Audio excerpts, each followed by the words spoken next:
TV కార్యక్రమాన్ని వీక్షిస్తున్న ప్రేక్షకులందరికీ క్రీస్తునామంలో వందనములు, శుభములు తెలియజేస్తున్నాను. ప్రియమైన దేవుని వాళ్ళారా, దేవుడు ఈరోజు మనకి ఇచ్చిన ఈ కాలాన్ని, సమయాన్ని బట్టి ముందుగా మన తండ్రి అయిన దేవునికి హృదయపూర్వకంగా ధన్యవాదాలు తెలియజేస్తున్నాను. మనం తెలుసుకోవలసిన ఈరోజు ప్రాముఖ్యమైన విషయం ఏమిటంటే, ఈరోజు మనం సజీవ లెక్కల్లో ఉన్నాము అంటే కారణం దేవుడనే చెప్పాలి. ప్రియమైన వాళ్ళ, దేవుడు ఈరోజు మనకు చేసిన ఎన్నో కార్యక్రమాలు కానివ్వండి, మన జీవితంలో ఆయన చేసిన మేలును బట్టి కానివ్వండి, అండ్ మనం ఈరోజు బ్రతికున్నాము అని అంటే ఆయన ఇచ్చిన ఆయుష్ అనే చెప్పాలి. ప్రియమైన వాళ్ళ, మనకు ఒక కుటుంబం ఉందంటే, మనకు పిల్లలు పుట్టారు అనగానే ఇది ఎంతో సంతోషంతో ప్రతి ఒక్కరూ ఉంటాం. ఆ సంతోషానికి గల కారణం దేవుడు. ప్రియమైన వాళ్ళ, ఈరోజు ఉద్యోగాలు వస్తూ ధనం సంపాదిస్తూ ప్రతి ఒక్కరూ సుఖ సంతోషాలతో జీవిస్తున్నారంటే కూడా కారణం ఎవరు అని మనం ఆలోచిస్తే దేవుడనే చెప్పాలి. ఈరోజు మానవ కోటిలో ఉన్న ప్రతి మనిషి ఈరోజు నేను కష్టపడి బ్రతుకుతున్నాను కనుకే నేను జీవిస్తున్నాను అని అనుకునేవారు ఎంతోమంది ఉన్నారు. ప్రియమైన వారు, కానీ అది తప్పు. ప్రియమైన వాళ్ళ, అసలు మనిషి ఈరోజు ఒక ముద్ద నోట్లో వెళ్తుంది అని అంటేనే కారణం ఎవరో తెలుసా? మన దేవుడు. అంటే దేవుడు ఈరోజు మనుషులకు ఈ ప్రకృతిలో ఎన్నో జీవరాశులను కలుగజేసి అవి మన కొరకు బలైతేనే కానీ ఆహారం ఈరోజు మనం తీసుకోలేము. ప్రియమైన వాళ్ళ, ఇది వాస్తవాన్ని మీరు గ్రహించగలిగితే ఈరోజు ప్రతి ఒక్కరు భూమి మీద ఉన్నవారు ఆహారం తినక తప్పదు. అంటే ప్రతి ఒక్కరు ఆహారం తినక తప్పదు అని అనుకున్నప్పుడు, అంటే ఆహారం తింటున్న ప్రతి ఒక్కరూ ఎప్పుడైనా దేవునికి స్తుతులు చెల్లించారా? కనీసం దేవునికి కృతజ్ఞతలు తెలియజేసిన వారు ఉన్నారా? ఏంటి తింటున్న దాన్ని పట్టించుకోకుండా ఎంత తినాలి అని ఆలోచిస్తున్నాం. కానీ అది ఎక్కడి నుంచి వస్తుంది? అది తయారు చేసిన వ్యక్తి ఎవరు? అంటే ఎప్పుడైనా అతన్ని చూడాలని ఆశ ఎవరికైనా కలిగిందా? లేదు. ప్రియమైన వాళ్ళ, ఎందుకంటే అది ఆశ మనుషుల్లో కానీ ఉండగలిగితే ఈరోజు ప్రతి ఒక్కరూ దేవుణ్ణి తెలుసుకునేవారు, ఆయన అర్థం చేసుకునేవారు, ఆయన కొరకు బ్రతకాలని ప్రయాసపడేవారు. కానీ ఎవరు అలా చెయ్యట్లేదంటే దానికి అర్థం ఏమిటో తెలుసా? ఇండి అసలు దేవుడే మనకి ఇవన్నీ చేస్తున్నాడు అన్న సంగతి మనుషులకు తెలియదు. ప్రియమైన వాళ్ళ, ఆయన మూలంగానే సమస్తం కలుగు చేశాడు. ఎందుకు? తన పిల్లలైన మనం అందరం గుర్తించాలని, మనమన్నీ గుర్తించాలనే ఈ ప్రకృతిలో ఎన్నో కలుగు చేశాడు. మనం గుర్తించాలనే తల్లిదండ్రులను కలుగు చేశాడు. మనం గుర్తించాలనే మనకి పిల్లలు పుట్టించి అంటే వారి ద్వారా మనల్ని వరసలతో పెట్టి పిలుచుకునే భాగ్యాన్ని కల్పించాడు. ప్రియమైన వాళ్ళ, దీనికి కారణం దేవుడు కాదంటారా? కానీ ఈరోజు మనుషులు దేవుడి దగ్గర నుంచి అన్నీ అనుభవిస్తున్నారే కానీ ఎన్నో కలుగజేసిన దేవుడు ఈరోజు మనకు కానీ ఇండి ఒక్క కృతజ్ఞతలు పిల్లలుగా మనం చెప్పకపోతే ఆయన ఎంత బాధపడుతుంటాడో ఆలోచించండి. అందుకే ప్రియమైన వాళ్ళారా, ఈరోజు క్రైస్తవులుగా నిజమైన దేవుణ్ణి తెలుసుకున్నవారుగా కూడా ఈరోజు క్రైస్తవులు ఎలా ఉన్నారని మనం ఆలోచిస్తే కనీసం కృతజ్ఞత లేని హీనులుగా ఉన్నారు. ప్రియమైన వాళ్ళ, అంటే ప్రతి ఒక్కరూ ఈరోజు మనం ఆలోచించగలిగితే అంటే ప్రతి దగ్గర దేవుణ్ణి వాడుకుంటున్నారు. ప్రతి దగ్గర దేవుని కార్యక్రమాల్లో మనం ఎలా బ్రతకాలి, మనం ఎలా జీవించాలి, మనం ఎలా సుఖించాలి అని ఆలోచిస్తున్నారు. అంటే ఆయన్ని మాత్రం పక్కన పెడుతున్నారు. ప్రియమైన వాళ్ళు, అందుకే దేవుడు కూడా ఏమని చెప్తున్నాడో ఒక్కసారి దేవుడు రాయించిన గ్రంథంలో ఆలోచించగలిగితే ఎఫెసీయులకు రాసిన పత్రిక 5వ అధ్యాయం 20వ వచనం, ఎఫెసీయులకు రాసిన పత్రిక 5వ అధ్యాయం 20వ వచనం ఒకసారి మనం చూసినట్లయితే, మన ప్రభువైన యేసుక్రీస్తు పేరట సమస్తమును గురించి తండ్రి అయిన దేవునికి ఎల్లప్పుడూ కృతజ్ఞతాస్తుతులు చెల్లించుచు అన్నాడు. చూడండి ఎంత మంచి మాట చెప్పాడు. ఏంటి ఒక విషయంలో అని చెప్పాడా? ఏంటి మనం ఎల్లప్పుడూ కృతజ్ఞతలు చెల్లించాలి అని చెప్పాడా? ఏంటి తండ్రి అయిన దేవుడు అంటున్న మాట ఏమిటో తెలుసా? మనం ఎల్లప్పుడూ దేవునికి కృతజ్ఞతలు తెలియచేయాలి అని అంటున్నాడు. ఏంటి ఎల్లప్పుడూ అని ఎందుకు అంటున్నాడు తెలుసా? ఏంటి ప్రతి విషయంలో దేవుడు కృతజ్ఞతాస్తుతులు చెల్లిస్తావేమో అని దేవుడు ఎదురు చూస్తున్నాడు ప్రియమైన వాళ్ళ. కానీ అనే మనుషులు ఈరోజు లేరు. పోనీ క్రైస్తవ జీవితంలో కానీ క్రైస్తవ కుటుంబాల్లో కానీ ఈరోజు క్రైస్తవులు కూడా ఎలా ఉన్నారు అని మనం ఆలోచించగలిగితే క్రైస్తవులు కూడా కృతజ్ఞతలు చెల్లిస్తున్నారు ప్రియమైన వాళ్ళారా. చెల్లించిన వారు కాదు ఏంటి, వాళ్ళు కూడా కృతజ్ఞతలు చెల్లిస్తున్నారు ఏంటి, వాళ్ళు కూడా దేవుడు మహిమపరుస్తున్నారు ఏంటి. మహిమపరుస్తున్న వారు నిజంగా ప్రతి విషయంలో దేవునికి కృతజ్ఞతలు చెల్లిస్తున్నారా? అంటే దేవుడు అడుగుతున్న ప్రశ్న ప్రియమైన వాళ్ళారా, అంటే మీరు ప్రతి విషయంలోనూ దేవునికి కృతజ్ఞతలు చెల్లిస్తున్నారా? అంటే అన్ని విషయంలోనూ దేవుని కృతజ్ఞతాస్తుతులు చెల్లించేవారు ఈరోజు క్రైస్తవ కుటుంబాల్లో ఉన్నారా అని మనం ఆలోచిస్తే ప్రియమైన వాళ్ళారా, ఏంటి మనమే దేవుడి దగ్గరికి వెళ్ళడానికి గల కారణం ఏమిటో తెలుసా? ఏంటి మనకి ఏ మేలులు కలుగుతాయి అనే దేవుడి దగ్గరికి వెళ్ళాలని ప్రయత్నిస్తున్నారు ప్రియమైన వాళ్ళారు ఈరోజు. ఏంటి దేవుడి దగ్గరికి వచ్చాము అంటే కారణం ఏమిటో తెలుసా? మనకి ఏదో ఒక మేలు సంభవించింది మన జీవితంలో అనుకోనే దేవునికి కృతజ్ఞతాస్తుతులు చెల్లించాలనుకుంటాం. ఏంటి నాకు ఏదో మేలు కలగాలి, ఏంటి కుటుంబంలో సమస్యలు ఉన్నాయి, ఆ సమస్యలకి పరిష్కారం కావాలి, అందుకే నేను దేవుణ్ణి నమ్ముకున్నాను అని అనుకునేవారు ఉన్నారు ప్రియమైన వాళ్ళు. ఏంటి పిల్లలు పుట్టట్లేదు, నాకు పిల్లలు కావాలి అని అనుకొని ఏంటి పిల్లలు పుట్టగానే దేవుని కృతజ్ఞతాస్తుతులు చెల్లించిన వారు ఉన్నారు. ఏంటి కోర్టు కేసులు గెలవాలి అని దేవుణ్ణి నమ్ముకున్నవారు ఉన్నారు. ఏంటి ఇంకా ఎన్నో సమస్యల నుంచి దేవుడు మనల్ని కాపాడాడు గనుకనే మనం దేవుని నమ్మానని ఎంతోమంది క్రైస్తవులు సాక్ష్యాలు చెప్పడం కూడా మనం విన్నాం ప్రియమైన వాళ్ళు. మరి వీటన్నిటి విషయంలో దేవుడు సంతోషిస్తున్నాడా? సంతోషిస్తాడు. ఎందుకంటే నువ్వు కృతజ్ఞతాస్తుతులు చెల్లించావు గనక దేవుడు కాసేపు సంతోషిస్తాడు ప్రియమైన వాళ్ళు. కానీ నువ్వు నమ్మడానికి గల కారణం ఏమిటో తెలుసా? అసలు నువ్వు దేవుని నమ్మడానికి గల కారణం ఏమని ఈరోజు క్రైస్తవం చెప్తున్నావు అంటే ఏంటి నాకు మేలు కలిగింది గనక నేను దేవుని నమ్ముతున్నాను అని చెప్తున్నారు ప్రియమైన. ఇది ఎంతవరకు సమంజసం ఆలోచించండి. అంటే మేలు కొరకు దేవుణ్ణి స్తుతించాలా మనం? మేలు కొరకే దేవుణ్ణి నమ్ముకోవాలా మనం?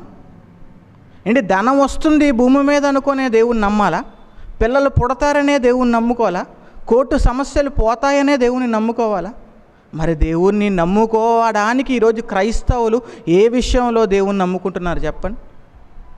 అంటే నిజంగా మనకు కానీ మేలులే కానీ ఉండకపోతే మన జీవితంలో ఈరోజు క్రైస్తవులుగా ఉంటున్న మనం దేవుణ్ణి నమ్మి క్రైస్తవులుగా మారేవారు అంటారా?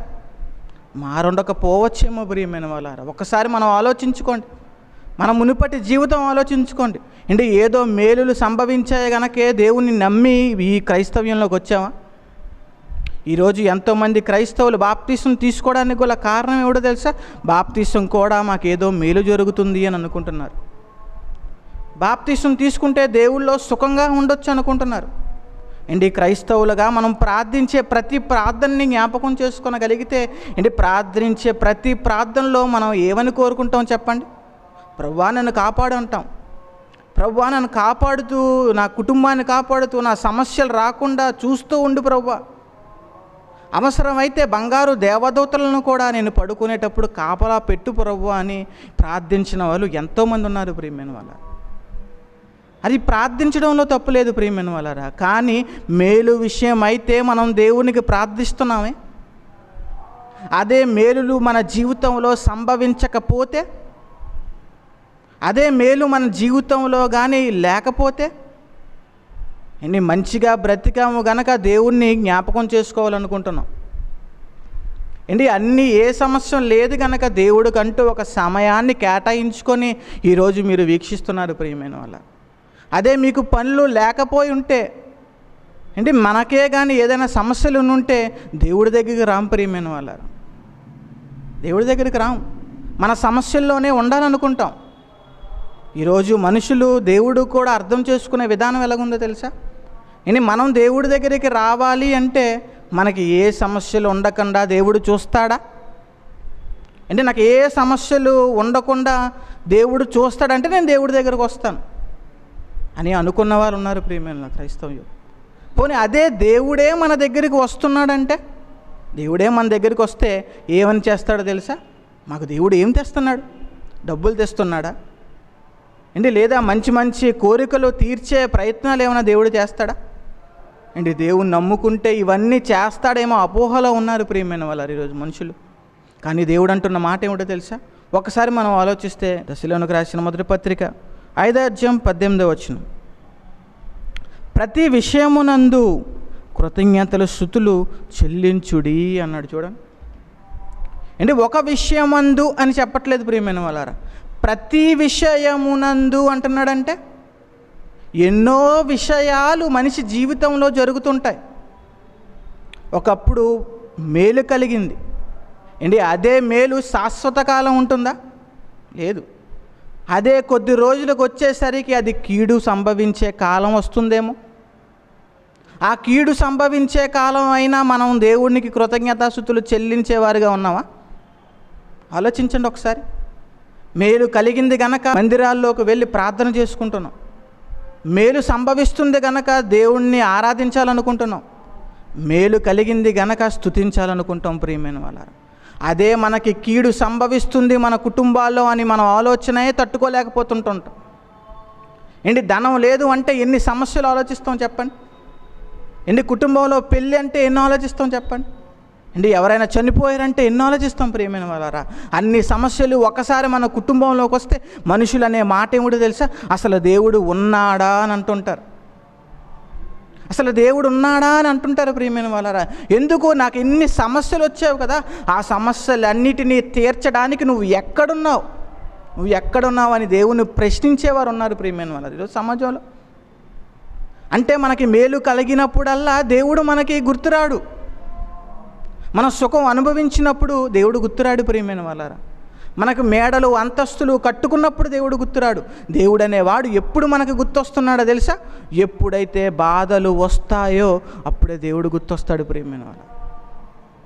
దేవుడు ఎప్పుడు మనుషులకు గుర్తొస్తున్నాడంటే ఎప్పుడైతే మన కుటుంబాల్లో కీడు సంభవిస్తుందో, ఎప్పుడు మన జీవితాల్లో సమస్యలు అనేవి వస్తూ ఉంటాయో అప్పుడే మనకి దేవుడు అనేవాడు గుర్తొస్తాడు. పోనీ అప్పుడు దేవుడు సన్నిధికి రావాలి అని అనుకుంటామా? లేదు. ఆ సమస్యల్లోనే కొట్టుమిట్టాడుకొని మన జీవితకాలం బ్రతకాలి అని అనుకుంటాం. మనం ఆలోచిస్తే ఈరోజు దేవుడు చెప్తున్న మాట ఏమిటో తెలుసా? నువ్వు ప్రతి విషయములోనూ అంటున్నాడు. అందుకే మనిషి జీవితంలో ఎన్నో విషయాలు సంభవించవచ్చు. ఎన్ని విషయాలు నీ జీవితంలో సంభవించినప్పటికీ నువ్వు మాత్రం తొట్టిల్లకుండా దేవునికి మాత్రం కృతజ్ఞతాస్తుతులు చెల్లించకుండా మానకు. అందుకే నీకు రాయించిన మాటలు ప్రియమైన వాళ్ళారా దేవుడు గ్రంథంలో మనకు నిక్షిప్తం చేశాడు. ఇవన్నీ నువ్వు చదివితేనే అర్థమవుతాయి. ఎంతోమంది భక్తుల జీవితాలను ఎందుకు రాయించాడో తెలుసా? అంటే ప్రతి భక్తుల జీవితం మనం ఆదర్శం ప్రియమైన వాళ్ళారా. అదే ఆదర్శంగా తీసుకొని ఈరోజు అదే సంఘటనలు మన జీవితంలో సంభవించవచ్చేమో. భక్తుల్లా మనం జీవించగలమంటారా? ఏంటి, వాళ్ళే భక్తులు కాదు ప్రియమైన వారా. క్రీస్తును నమ్ముకుంటున్నామంటే మనం కూడా భక్తి కలిగి జీవించాలి కదా. మనం కూడా భక్తులమే కదా. ఏంటి, మనం కూడా భక్తులము అని అనుకున్నప్పుడు మనకు సంభవించేవి కూడా ఒకసారి ఆలోచించండి. భక్తులకి ఎలాంటి సంఘటనలు ఎదురయ్యాయో, వాటిలో వాళ్ళు ఎలా జయించి నిలబడ్డారో ఒక్కసారి మనం ఆలోచిస్తే ఆ భక్తుల జీవితమే మనకు ఆదర్శం అవుతుంది. యోబు జీవితం మనకు తెలుసు ప్రియమైన వాళ్ళారా. ఇది కథ కాదు, ఒక యథార్థ సంఘటన. అండి, భక్తుని జీవితంలో జరిగిన యథార్థ సంఘటన ప్రియమైన వాళ్ళారా. ఈ యథార్థ సంఘటనలో అతనికి ఎలాంటి ఒడుదురుకుల్లో ఉన్నాడో ఒక్కసారి మనం ఆలోచించగలిగితే, యోబు గ్రంథం 1వ అధ్యాయం అండి 1వ వచనంలో ఆయన గురించి దేవుడు చెప్తున్న మాటను చూస్తే, అంటే ఊజు దేశమందు యోబు అను ఒక మనుషుడు ఉండెను. అతడు యథార్థవంతుడు, న్యాయవంతుడు, దేవుని యందు భయభక్తులు కలిగి చెడు నడతను విసర్జించినవాడు. ఏంటి, యోబు గురించి దేవుడు సర్టిఫై చేస్తున్నాడు. అతడు న్యాయవంతుడంట, యథార్థవంతుడంట, అసలు చెడుతనాన్నే విసర్జించినవాడంట. ఏంటి, అన్ని విసర్జిస్తూ దేవుల్లో భక్తిగా బ్రతుకుతున్నాడు ప్రియమైన వాళ్ళారా. ఏంటి, అలా బ్రతుకుతున్న కాలం కుటుంబం బాగుంది. అసలు అతనికి మించిన ధనవంతుడే లేడు. ఒకసారి మనం 3వ వచనం ఆలోచించగలిగితే, అతనికి 7,000 గొర్రెలను, 3,000 ఒంటెలను, 5,000 జత ఎడ్లను, 5 ఆడు గాడిదలను కలిగి బహు మంది పనివారును అతనికి ఆస్తిగా ఉండెను గనుక తూర్పు దిక్కున జనులందరిలో అతడే గొప్పవాడుగానున్నాడు. అంటే అసలు ఆ దేశంలోనే యోబుకు మించిన ధనవంతుడే లేడంట ప్రియమైన వాళ్ళారా. అంటే అతనికి ఉన్న ఆస్తిని చూసాం, అతనికి ఉన్న సంపదను చూసాం, అతనికి ఉన్న పనివారిని చూసాం. ఇంత సంపదనుంటూ తన సుఖం జీవిస్తున్న ఆ జీవితంలోనే ఒక సంఘటన జరిగింది ప్రియమైన వాళ్ళ. ఏంటి యోబు గురించే వ్రాయబడింది అనుకుంటే పొరపాటు ప్రియమైన వాళ్ళారా. బైబిల్ అంతా మన కొరకు ఎందుకు రాయించాడు తెలుసా? ప్రతి సంఘటన మన జీవితాల్లో జరిగేటప్పుడు మనం బైబిల్ చూసి స్థిరపడాలని రాయించాడు ప్రియమైన వాళ్ళ. ఏంటి ప్రతి మనుషుడు దేవుణ్ణి ఎందుకు నమ్ముకుంటున్నాడు అంటే నా అవసరత నిమిత్తమే నమ్ముతున్నాడు, అతనికి మేలు కలగాలనే నమ్ముతున్నాడు. కానీ యోబుకు కూడా అలాంటి సంఘటనే జరిగింది ప్రియమైన వాళ్ళ. జరుగుతున్నప్పుడు యోబు ఏమని చెప్తున్నాడో తెలుసా? ఒకసారి మనం ఆ సందర్భాన్ని ఆలోచించగలిగితే, ఏంటి లోతుల్లోకి వెళ్ళగలిగితే అపవాది అంటున్న మాట ఏమిటో తెలుసా? ఏంటి యోబు ఊరకయే దేవుని యందు భయభక్తులు కలిగి ఉన్నాడు, ఊరకయే దేవుని యందు భయభక్తులు కలిగి ఉన్నారు. ఒక్కసారి నువ్వు వేసిన కంచె విప్పి చూడు, ఒక్కసారి విప్పి చూడగలిగితే అండి దేవుణ్ణి విడిచి యోబు వెళ్ళిపోతాడు అని అనుకుంటున్నాడు. ఏంటి నిజంగా అపవాది చేసిన కార్యక్రమానికి వెంటనే దేవుడు స్పందించాడు. ఏమని తెలుసా? నువ్వు యోబు ప్రాణము తప్ప ఎలాంటి కీడు చేస్తావో అతని మీద చెయ్యు, అతను నా కుమారుడు, అతను నా కుమారుడు. నువ్వు ఎన్ని సమస్యలు వచ్చినా, ఎన్ని ఒడిదొడుకులు ఎదురైనా, ఏంటి తన కుటుంబమే నాశనం అయిపోయినా దేవుడు కొరకు నేను బ్రతుకుతానన్న వాడు యోబు. భూమి మీద అతని వంటివాడు లేడు అని దేవుడు సర్టిఫై చేశాడు ప్రియమైన వాళ్ళారా. దేవుడు సర్టిఫై చేశాడు. ఏంటి అది చెప్పిన మాటకి యోబు నిలబడ్డాడు ప్రియమైన వాళ్ళారా. ఎలా నిలబడ్డాడో ఒక్కసారి యోబు జీవితంలో జరిగిన సంఘటనలు ఒకసారి జ్ఞాపకం చేసుకోగలిగితే ఏంటి 13వ వచనం నుంచి 18వ వచనం వరకు యోబు సందర్భం ఏమైందో తెలుసా? అంటే వెంటనే తన కుమారులు చనిపోయారు, కుమార్తెలు చనిపోయారు, తనకున్న ఆస్తి యావత్తు నాశనం అయిపోయింది, తనకున్న ఎడ్లు గొర్రెలు అన్నీ పోయాయి ప్రియమైన వాళ్ళారా. ఏంటి చివరికి తన కుమారులు కుమార్తెలు కూడా చనిపోయారు, తన ఆస్తి కోల్పోయాడు. ఏంటి ప్రతి దానిని కోల్పోతున్నప్పుడు కూడా ఏంటి యోబు నిజంగా దేవుని పట్ల ఎంత భయభక్తులు కలిగి జీవించాడో అని మనం ఆలోచించగలిగితే ధనవంతుడు ప్రియమైన వాళ్ళారా. ఈరోజు అంత ధనవంతులే ఏం కాదు మనం. యోబు అంత ధనవంతుడై ఉండి, అంత సంపద కలిగిన వాడై ఉండి, అయినా దేవుని యందు అతను కలిగిన భక్తి విషయంలో మనం ఆలోచిస్తే ఏంటి అప్పుడు అంటున్న మాటను మనం జ్ఞాపకం చేసుకోవాలి ప్రియమైన వాళ్ళ. ఇదే మన జీవితాల్లో కానీ సంభవిస్తే నిజంగా ఉండగలమంటారా చెప్పండి? ఏంటి మన తోబుట్టులు చనిపోతే, మన ఆస్తి కోల్పోయినప్పుడు, ఏంటి కుటుంబ సమస్యల్లో ఉన్నప్పుడు ఏంటి ఎదురాడి గెలవాలని ఆలోచిస్తాం ప్రియమైన వాళ్ళ, దేవుణ్ణే దూషించాలని ఆలోచిస్తాం తప్ప ఏంటి దేవుని దూషించేవారు ఉన్నారు ప్రియమైన వాళ్ళ. కానీ యోబన్న మాటను కానీ మనం ఆలోచించగలిగితే అదే భక్తి జీవితంలో ముందుకు తీసుకెళ్ళేది, నిన్ను భక్తి జీవితంలో ముందుకు తీసుకెళ్ళేది. యోబు కుమారులు చచ్చిపోయినప్పుడు, శవాలు కళ్ళ ముందు ఉన్నప్పుడు, తన ఆస్తి కోల్పోయినప్పుడు యోబు పలికిన మాటలు ఈరోజు నువ్వు జ్ఞాపకం చేసుకోవాలి. జ్ఞాపకం చేసుకుందాం ప్రియమైన వాళ్ళు. ఒక్కసారి మనం ఆలోచిస్తే 21వ వచనం చూడండి, యోబు గ్రంథం 1వ అధ్యాయం 21వ వచనం. అప్పుడు యోబు లేచి తన పై వస్త్రములను చింపుకొని తల వెంట్రుకలను గొరిగించుకొని నేల మీద సాష్టాంగపడి నమస్కారము చేసి ఇట్లనెను, నేను నా తల్లి గర్భము నుండి దిగంబరినై వచ్చితిని, దిగంబరినై అక్కడికి తిరిగి వెళ్ళేదను.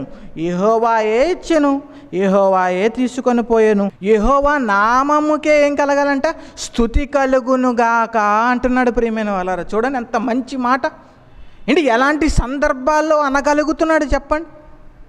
ఎలాంటి సందర్భాలు అంటున్నాడండి? ఏంటి మేలు జరిగినప్పుడు యోబు అంటున్నాడా? కీడు సంభవించినప్పుడు అంటున్నాడా? కీడు సంభవించినప్పుడు కూడా ఆ మాట అనగలిగాడంటే భక్తుడు కాకుండా ఇంకేమవుతాడు ప్రియమైన వాళ్ళ?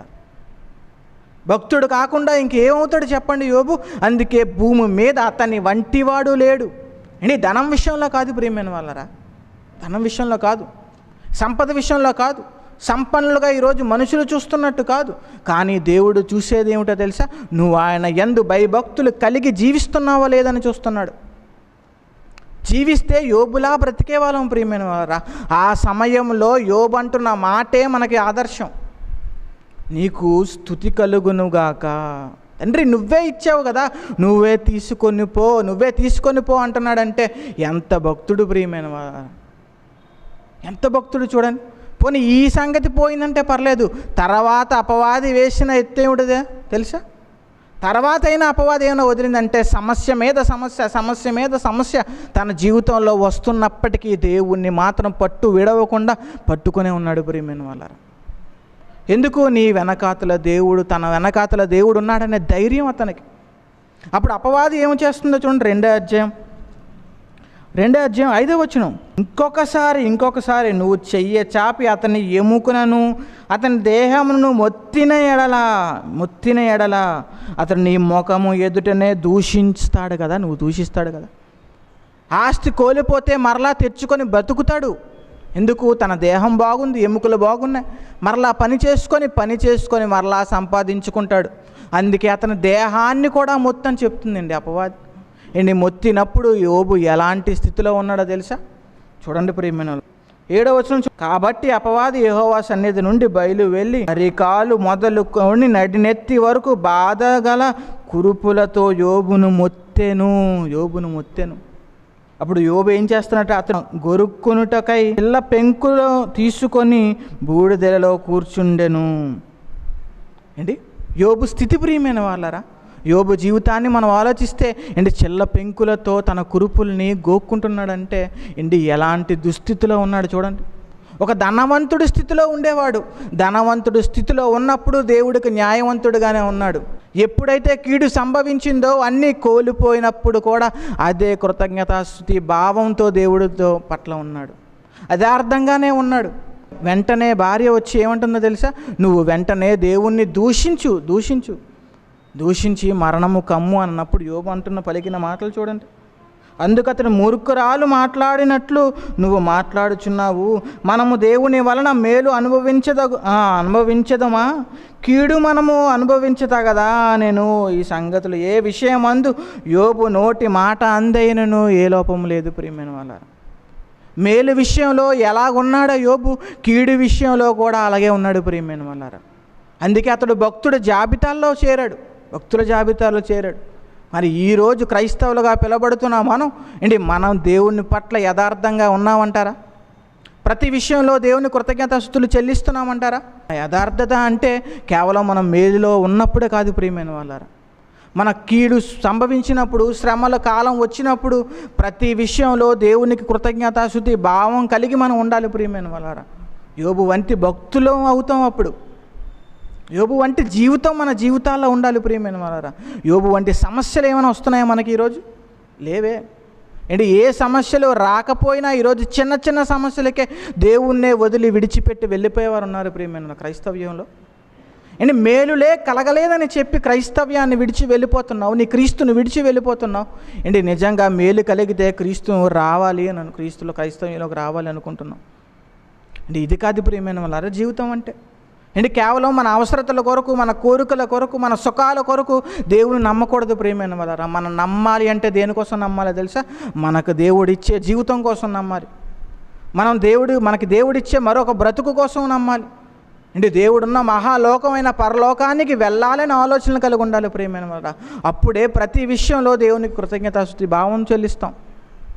మనం ఆలోచిస్తే నిజంగా ధనవంతుడు భూమి మీద బ్రతికినప్పుడు పాతాళంలోకి వెళ్ళాడు ప్రియమైన వాళ్ళారా. కానీ లాజరు మనం ఆలోచించగలిగితే కురుపులతో ఉన్నా కూడా అతని జీవితం ఆలోచించండి ప్రియమైన. భూమి మీద సుఖం అనుభవించకపోయినా పర్లేదు, బాధ అనుభవిస్తూ కూడా దేవుడిగా యథార్థవంతంగానే ఉన్నాడు ప్రియమైన వాళ్ళ. అందుకే లాజరు ఏమయ్యాడు తెలుసా? లాజరు అబ్రహాము రొమ్మున అనుకున్నవాడుగా ఉన్నాడు. భూమి మీద ఏ సంపాదించలేదు, ఏ మేలులు లాజరుకు పర్లేదు ప్రియమైన వాళ్ళ. అతను కూడా కుక్కలు తన కురుపులను నాకుతున్న పరిస్థితిలో ఉన్నాడు, దుస్థితిలో ఉన్నాడు. అంత దుస్థితిలో ఉన్నప్పటికీ తన యథార్థతను కోల్పోలేదు ప్రియమైన వాళ్ళ. అందుకే లాజరు అబ్రహాం రొమ్మున అనుకునే గొప్పవాడిగా ఉన్నాడు. భూమి మీద క్రైస్తవులుగా పుట్టిన మనం, క్రీస్తుని నమ్ముకుంటున్న మనం, ఆ క్రీస్తు మాత్రం ఏ విధమైనటువంటి సుఖాన్ని అనుభవించాడు చెప్పండి? ఏ విధమైన సుఖం అనుభవించలేదు ప్రియమైన వాళ్ళ. ఏ సుఖం అనుభవించకపోయినప్పటికీ మనకేమని చెప్తున్నాడు తెలుసా? దేవుని రాజ్యంలో ప్రవేశించాలంటే మనం కష్టాలు అనుభవించాలి, బాధలు అనుభవించాలి, శ్రమలు అనుభవించాలి అని చెప్తూ అపోస్తుల కార్యాలు చివరగా వచనం చూసుకుందాం. అపోస్తుల కార్యాలు 14వ అధ్యాయం 22వ వచనం చూడండి ఒకసారి. అనేక శ్రమలు అనుభవించి మనం దేవుని రాజ్యంలో ప్రవేశించవలనని ఆయనకి హెచ్చరించెను. అండి ఎలాంటి మాటలు చెప్పి హెచ్చరిస్తున్నాడు తెలుసా? మీరు అనేక శ్రమలు అనుభవించాలి అంటున్నాడండి. అనేక సుఖాలు అనుభవించాలని చెప్పట్లేదు ప్రియమైన వాళ్ళారా, అనేక శ్రమలు అనుభవించమని చెప్తున్నాడు పౌలు గారు. చూడండి ఏంటి పౌలు జీవితం కూడా ఆలోచించండి ప్రియమైన వాళ్ళ. మునుపటి జీవితం సుఖంగా ఉంది, ఎంతో ధనవంతుడిగా ఉన్నాడు, అన్ని యవ్వన స్థితిలో ఉన్నాడు. ఎప్పుడైతే దేవుళ్ళలోనికి రాగానే ఎన్ని శ్రమలు వచ్చినప్పటికీ దేవుని విడిచిపెట్టకుండా దేవుని పట్ల భయభక్తులు కలిగి యథార్థంగా ఉన్నాడు ప్రియమైన వాళ్ళారా. తన జీవితం మనకు తెలుసు, ఒక క్రీస్తు జీవితం మనకు తెలుసు. ఏంటి లోకంలో అనుభవించే ప్రతి ఒక్కరిని చూసి మేలులు అనుభవించాలనుకుంటాం ప్రియమైన వాళ్ళ. ఒక్కసారి మాత్రం భక్తుల జీవితాలు ఆలోచించాం. లోకంలో ఎవరో గొప్పవారిని చూస్తాం, వాళ్ళ జీవించాలనుకుంటాం. కానీ ఈరోజు భక్తుల జీవితాలను ఆలోచించండి. ఏ భక్తుడు భూమి మీద బ్రతికాడు సుఖంగా అని ఆలోచించండి. ఎవరు బ్రతకలేదు ప్రియమైన వాళ్ళు. అందరూ దేవుడి కోసం శ్రమలు అనుభవించి బ్రతికిన వారే. పోనీ వాళ్ళ సంగతి దాకా ఎందుకండి, మనం నమ్మిన యేసుక్రీస్తు మాత్రం భూమి మీద ఎంత సుఖం అనిపించాడా? లేదే. ఏంటి ప్రతి దినము ఆయన బాధపడుతున్నట్లే కదా మనం చదువుకున్నాం. ఏంటి ఆయనే బాధపడినప్పుడు ఆయన నమ్ముకున్న వారంగా ఉంటున్న మనం ఈ భూమి మీద బాధ అనుభవించకుండా ఎలాగుంటాం ప్రియమైన వాళ్ళ? మనము బాధ అనుభవించాలి. ఎన్నో శ్రమలు వచ్చినప్పటికీ యోబులా యథార్థత కలిగి ఉండాలి. ప్రతి విషయంలో దేవుని కృతజ్ఞతాస్తుతులు చెల్లిస్తూ దేవుని పట్ల ఆపత్కాలం వచ్చినప్పుడు నువ్వు నన్ను జ్ఞాపకం చేసుకో అని దేవుడు చెప్తున్నాడు ప్రియమైన వాళ్ళారా. ఈరోజు ఆపత్కాలం ఉన్నప్పుడు దేవుని జ్ఞాపకం చేసుకో. మనం ఆపత్కాలం ఉన్నప్పుడు బంధువులు జ్ఞాపకం చేసుకుంటాం, ఎవరైనా సహాయం చేస్తారేమో అని. ఆపత్కాలం వచ్చినప్పుడు కుటుంబీకులను జ్ఞాపకం చేసుకుంటాం. ఆపత్కాలం వచ్చినప్పుడు పెద్ద పెద్ద అధికారులను జ్ఞాపకం చేసుకుంటాం. ఎంతమంది ఉన్నప్పటికీ నీ శ్రమలో నుంచి తప్పించేవాడు ఎవరో తెలుసా? ఏంటి రాజులు నమ్ముకుంటు కంటే అధికారులు నమ్ముట కంటే యెహోవాని ఆశ్రయించుట మేలు అని మనం చదువుకోనలేదా? అంటే యెహోవాని ఆశ్రయించేవారు ఎంతమంది ఉన్నారు ప్రియమైన వాళ్ళరా. అందుకే ప్రతి విషయంలో దేవుని కృతజ్ఞతాస్తుతులు చెల్లిద్దాం. అండ్ ఈరోజు ఎపిసోడ్లు చేస్తూ ఈరోజు ప్రయాసపడుతున్న ప్రతి కార్యక్రమంలో ఎలాంటి పనిలో తెలుసా? శ్రమతో కూడింది ప్రియమైన వాళ్ళరా, ఖర్చుతో కూడింది. అంటే ప్రతి పనిలో కూడా మేము అంతూ కష్టపడుతూ ఈ కార్యక్రమాలు దిగ్విజయంగా జరిపించాలనుకుంటున్నాం. ఈ కార్యక్రమాలు జరిపిస్తూ అంటే మీకు మేలు కలగాలని ఆలోచిస్తాం ప్రియమైన వాళ్ళ. ఈ వాక్యం ద్వారా వింటున్న ప్రతి ఒక్కరూ ఏంటి యథార్థత కలిగి జీవిస్తారని కోరుకుంటూ, కేవలం మేలు పట్లే కాకుండా కీడు విషయంలో మీరు వచ్చినప్పటికీ ఏంటి కీడు విషయంలో కూడా వాక్యంలో మనం స్థిరంగా ఉండాలని ఆశిస్తూ మిమ్మల్ని గురించి ఎల్లప్పుడూ మేము ప్రార్థనలో జ్ఞాపకం చేసుకుంటూ ప్రార్థన చేసుకొని ముగించుకుందాం. మహాపరిశుద్ధుడు మా కన్న తండ్రి, ఈ కార్యక్రమం ద్వారా వింటున్న ప్రతి ఒక్కరికి తండ్రి మీ వాక్యం ఒక వెలుగుని తండ్రి ప్రకాశించినవంటి.